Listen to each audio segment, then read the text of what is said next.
Saúde, amada igreja, com a graça e com a paz do Senhor Jesus. Deus abençoe a todos, sua vida e sua família ricamente. Vamos mais uma vez orar, pedir a bênção de Deus para este momento. Pai querido, te louvamos, ó Pai. Prostrado nós te adoramos, conforme acabamos de ouvir pelo coral.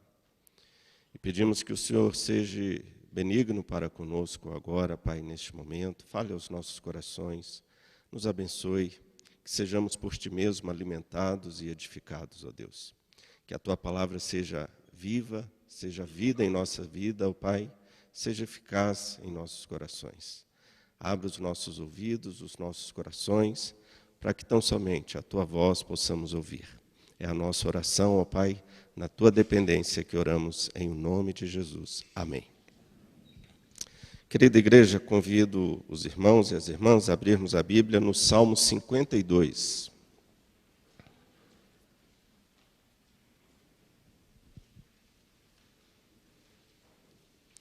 Salmo 52.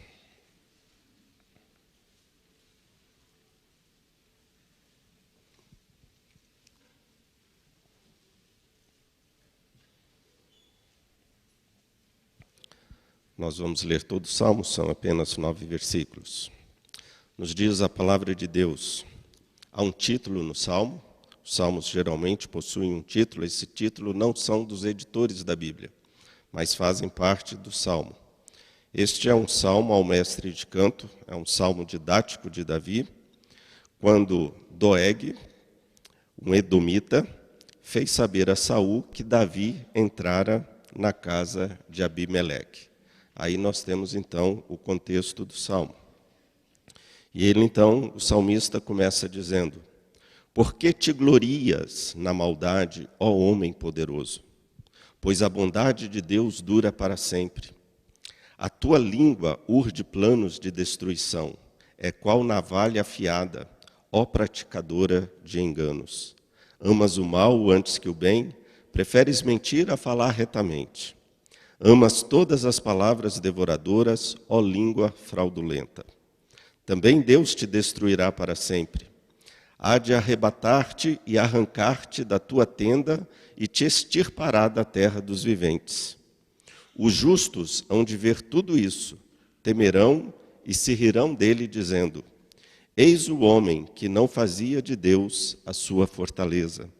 Antes, confiava na abundância dos seus próprios bens e na sua perversidade se fortalecia. Quanto a mim, porém, sou como a oliveira verdejante na casa de Deus. Confio na misericórdia de Deus para todo sempre.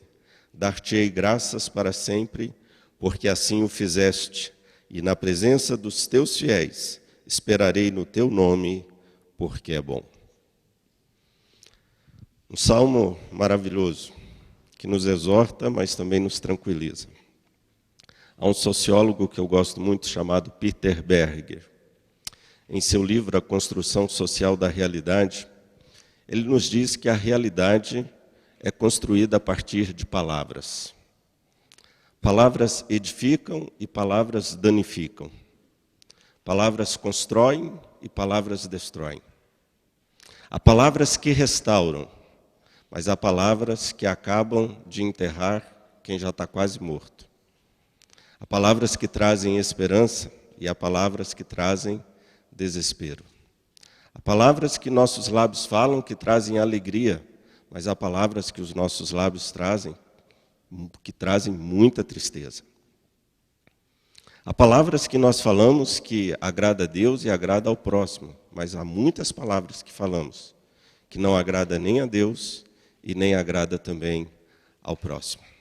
Há palavras que são remédio para quem ouve, mas há palavras que são veneno para quem as ouve.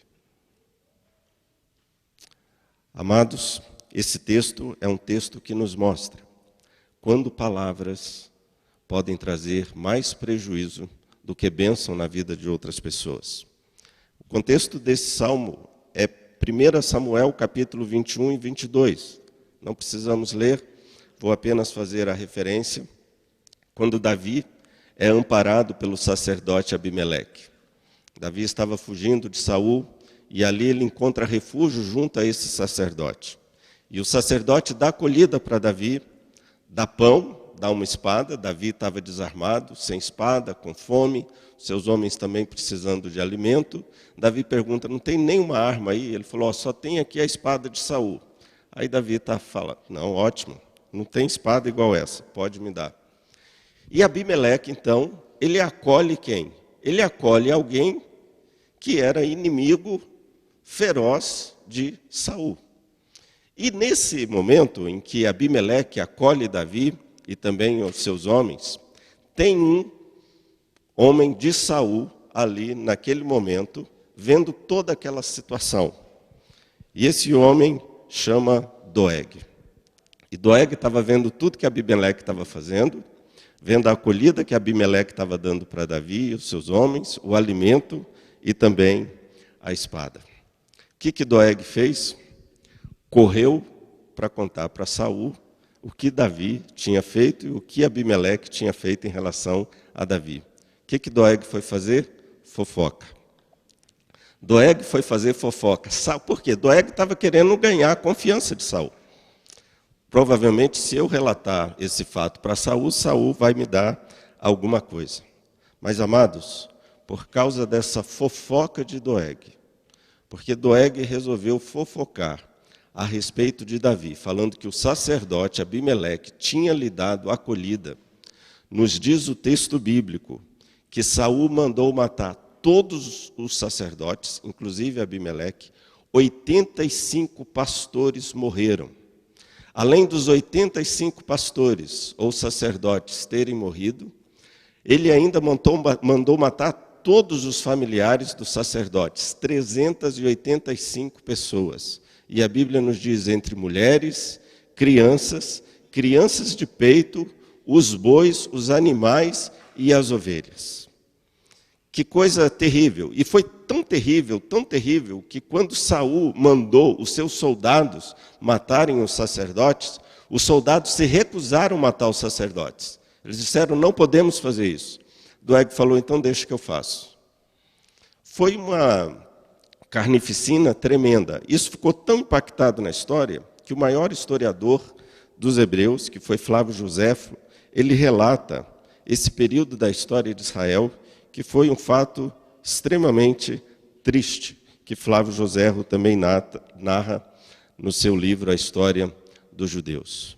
Eu queria aqui trabalhar com os irmãos rapidamente a diferença de homens que confiam no seu poder, que confiam, muitas vezes, naquilo que eles são, em detrimento da nossa confiança em Deus. A ruína de quem confia no seu poder e põe a sua esperança apenas nos poderosos. Foi o caso de Doeg. O verso 1 começa assim, por que te glorias na maldade, ó homem poderoso? O salmista chama Doeg de homem poderoso, que se gloriava na maldade que ele fazia. Achava que ele era alguém. Saul e Doeg eram poderosos aos seus próprios olhos, mas aos olhos de Deus, eles eram insignificantes. Se gloriavam na sua riqueza, se gloriavam no seu poder, se gloriavam na sua maldade. E tanto Doeg quanto Abimeleque consideravam Davi desprezível, mas aos olhos de Deus, Davi era importante. Davi era o escolhido de Deus. Doeg era um dos homens poderosos de Saul. Chefiava os seus pastores. É como se fosse o grande general da cavalaria de Saul. E ele queria ganhar prestígio junto a Saul em nome da ruína de Davi. Quantos de nós, muitas vezes, em nome da ruína do outro, nós queremos muitas vezes nos dar bem? Quantos hoje em dia também não tentam subir na vida à custa da miséria alheia? Nós vemos isso quando abrimos o jornal, quando lemos uma revista Veja, quando assistimos um jornal nacional. À custa do prejuízo de outros, muitos querem se dar bem. E Davi, ele fala nesse salmo, no versículo 2, acompanha aí na sua Bíblia, que a arma que Doeg usou não foi uma espada, não foi um cavalo, não foi um tanque de guerra. Nessa guerra, a arma que Doeg usou foi a sua língua. O verso 2 fala: a tua língua urde planos de destruição, é qual navalha afiada, ó praticadora de enganos. Doeg falou a verdade para Saul. Falou. Doeg falou o que Davi tinha feito e o que Abimeleque tinha feito em relação a Davi. Falou. Veja que Doeg não mentiu. Doeg falou a verdade. Mas foi uma verdade que não trouxe nenhum benefício para ninguém. Trouxe morte. Mais de 400 pessoas morreram, porque Doeg resolveu falar uma verdade. E falou a verdade sem amor. Nem toda verdade é para ser dita. Deus não fala todas as verdades a nosso respeito para todo mundo. Deus nos ama, Deus nos preserva. Não é porque é verdade que ela precisa ser dita. E muita gente fala, em nome da transparência, eu preciso dizer a verdade. Mas é verdade que vai edificar, é verdade que vai construir, é verdade que vai restaurar, é verdade que vai abençoar, é verdade que vai trazer esperança. Essas palavras vão trazer vida, vão ser palavras como se fossem remédio para curar a alma, ou vai ser veneno que vai destruir. O apóstolo Paulo, em Efésios, no capítulo 4, no verso 15, ele nos diz que a verdade precisa ser dita em amor. E Doeg estava cheio de ódio no seu coração. Doeg não estava pensando no bem de Davi, não estava pensando no bem de ninguém. As palavras que Doeg proferiram foram palavras cheias de raiva. E muitas vezes nós falamos a verdade, mas falamos a verdade sem amor. Charles Finney dizia que até uma verdade, quando é dita sem amor, é pecado. E essa verdade dita sem amor foi uma arma que matou mais de 400 pessoas. Queridos, a nossa língua pode ser uma arma que mata pessoas. A nossa língua pode ser assassina. Tiago nos diz lá no capítulo 3, versículo 8, Tiago nos diz que a língua, porém, nenhum dos homens é capaz de domar. É mal incontido, carregado de veneno mortífero. Quantas pessoas, muitas vezes, nós não magoamos, nós não ferimos, por causa de palavras malditas. Podem até ser verdades, mas a motivação não é o amor, a motivação não é a edificação, a motivação não é o bem do outro. São palavras ditas sem amor. São palavras motivadas por qualquer outro sentimento, menos o amor. E Davi fala qual é o resultado dessas pessoas, que falam, mas falam sem amor. Veja no verso 5. Também Deus te destruirá para sempre. Há de arrebatar-te e arrancar-te da tua tenda, e te extirpará da terra dos viventes.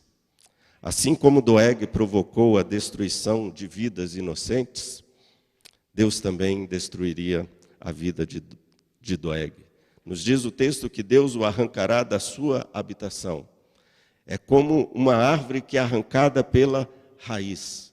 São pecadores que acabam caindo na própria cova que eles cavam para os outros. Esse é o juízo de Deus. Nos diz o verso 6 que quando esse juízo cair sobre esses homens ímpios, o verso 6 nos diz: os justos hão de ver tudo isso, temerão e se rirão dele, dizendo. Vejam que os justos vão rir do fim dessas pessoas, que falam motivadas por qualquer outro sentimento, menos o amor.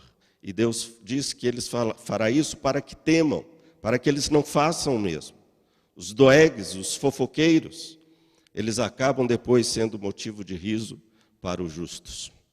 E o verso 7 nos diz que essa é a miséria do homem poderoso que não fez de Deus a sua fortaleza.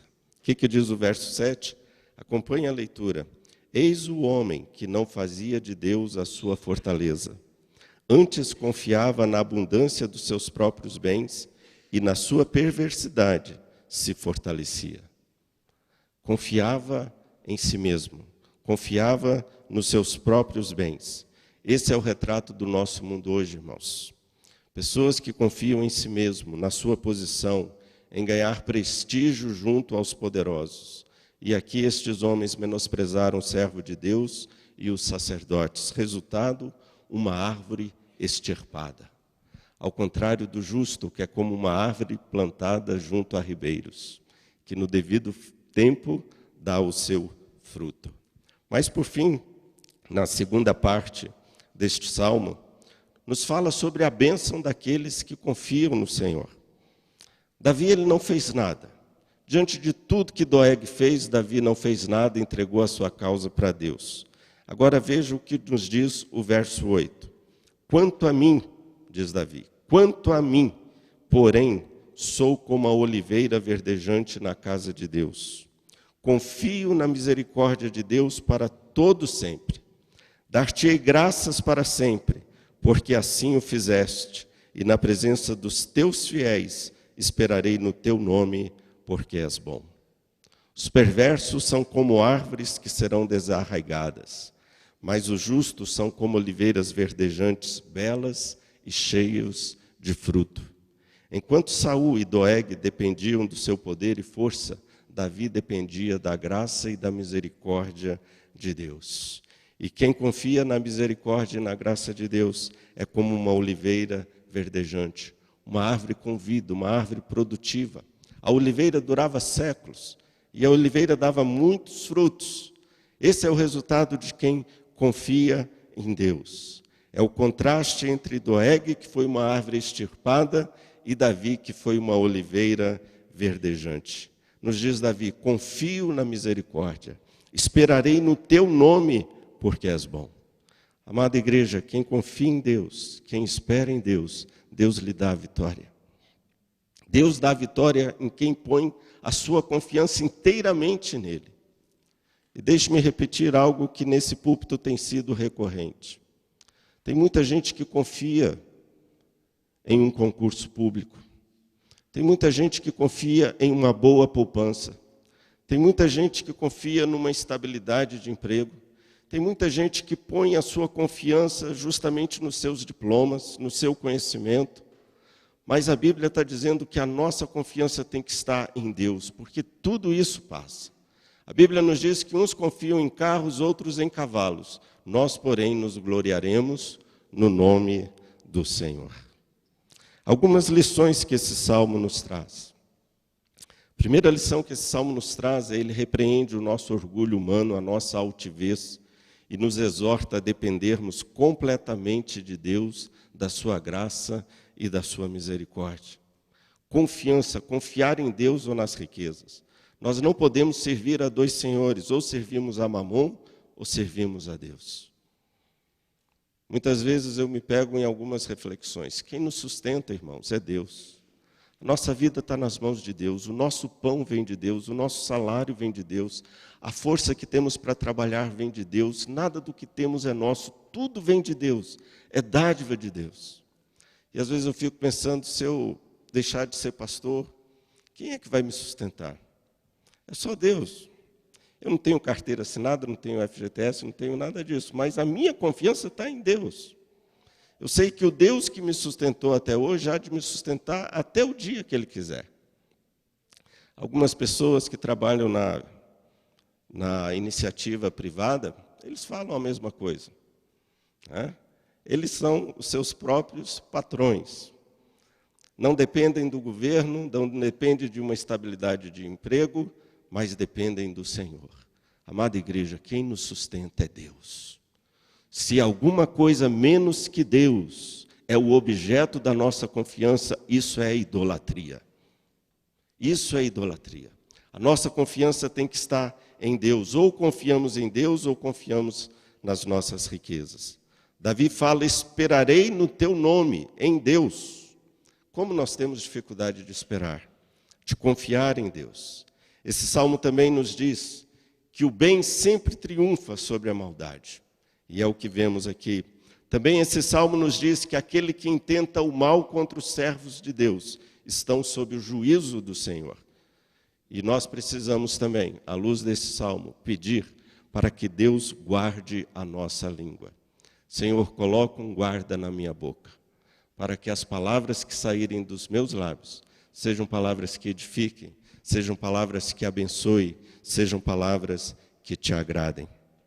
Provérbios, capítulo 12, versículo 18 nos diz: alguém há cuja tagarelice é como pontas de espada, mas a língua dos sábios é medicina. E a minha oração é essa: Senhor, que a minha língua seja medicina. Que a minha língua não destile veneno, mas destile remédio. Que não traga desesperança, mas traga esperança. Que não traga o ódio, mas traga o amor. E eu queria terminar com um salmo, se todos nós pudéssemos ler juntos. Abra sua Bíblia, o Salmo 19, verso 14. Que esse salmo possa ser uma oração, um pedido que fazemos a Deus nessa noite. Para que não sejamos como Doeg, mas sejamos como Davi. Salmo 19, verso 14.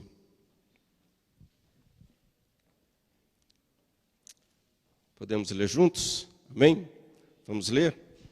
As palavras dos meus lábios e o meditar do meu coração sejam agradáveis na tua presença, Senhor, rocha minha e redentor meu. Amém. Vamos orar. Senhor,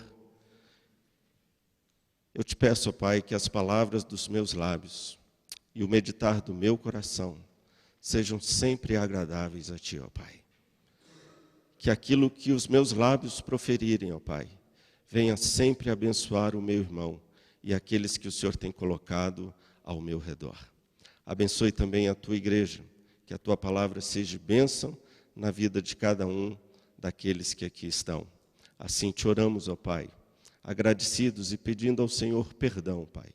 Perdão por tantas vezes que as nossas palavras não trouxeram edificação, e sim, ó Pai, o ódio, a amargura.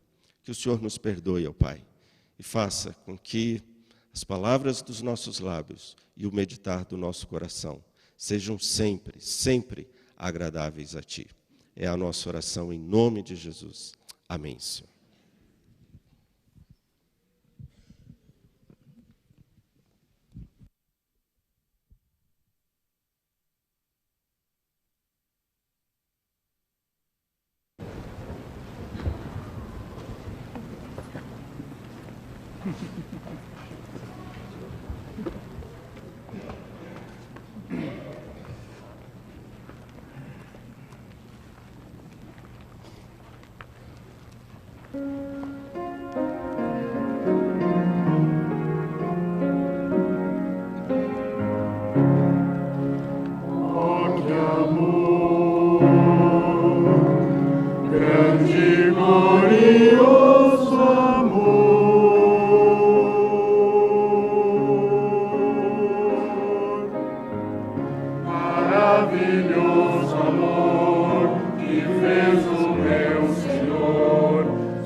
Eu ia ver.